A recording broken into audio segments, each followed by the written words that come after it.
Assessore Panontin, una giornata di festa a suggello di 5 anni di attività. Lei ha fatto una sorta di bilancio con numeri molto interessanti e incoraggianti per la nostra regione.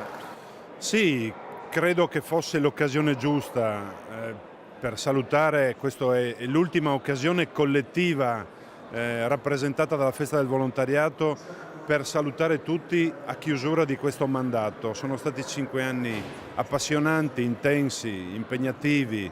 Abbiamo dato tutto quello che potevamo in termini di impegno e di passione. Io credo che abbiamo trovato una grande protezione civile, la lasciamo ulteriormente migliorata e con una prospettiva di continuità che garantisce che questa realtà, questo patrimonio e questa peculiarità che la regione Friuli Venezia Giulia vanta sarà preservata nel tempo.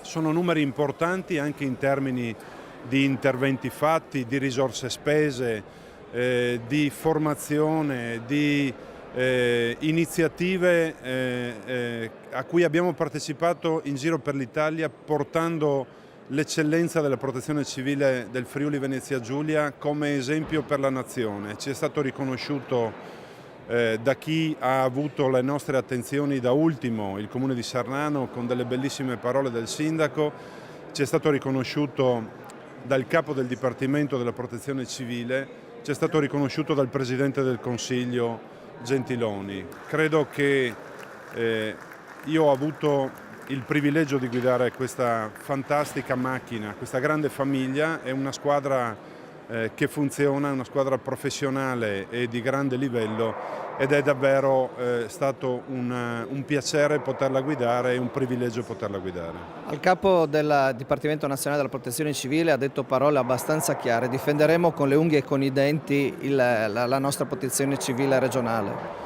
Sì, ho voluto cogliere questa occasione per dire al capo della Protezione Civile, che è anche un amico, ad Angelo, a cui avevo anticipato non avertene a male, ma dovrò riaffermare con forza la difesa dell'autonomia della specialità, e in questo ambito di autonomia di specialità l'autonomia e la specialità della Protezione Civile regionale, che ha un riconoscimento normativo di autonomia, e che la riforma, che è in fase di esame congiunto, come è stato detto dal dottor Borrelli, in questo momento non intacca, viene fatta salva, e ci ha rassicurato dicendo un ovvio concetto, che il suo compito è quello non di far arretrare l'eccellenza della protezione civile del Friuli Venezia Giulia, ma di far crescere il livello, ahimè non sempre equivalente,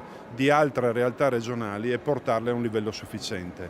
Quindi noi dobbiamo essere l'esperienza che diventa modello di riferimento, ma non arretrare nelle nostre posizioni e nelle nostre conquiste.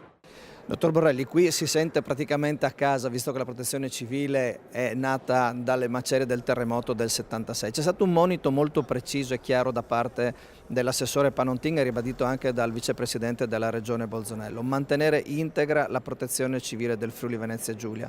In un disegno di riforma sarà possibile? Sicuramente sì, nessuno vuole toccare la protezione civile della regione Friuli Venezia Giulia, che è una protezione civile all'avanguardia, ma neanche quella delle altre regioni. Il provvedimento di riordino della protezione civile vuol far fare un passo avanti a tutto il sistema. E tra l'altro in questo passo avanti penso che il Friuli Venezia Giulia possa dare molta dell'esperienza che ha proprio maturato sul campo a livello nazionale. Sicuramente sì, potrà continuare a dare il giusto contributo come finora ha dato. Come ci si sente di fronte a così tante persone che dedicano ogni giorno volontariamente il proprio tempo per la tutela e la salvaguardia della popolazione? Guardi, ci si sente molto bene, ci si sente onorati e si ricaricano le batterie, le pile per quello che facciamo.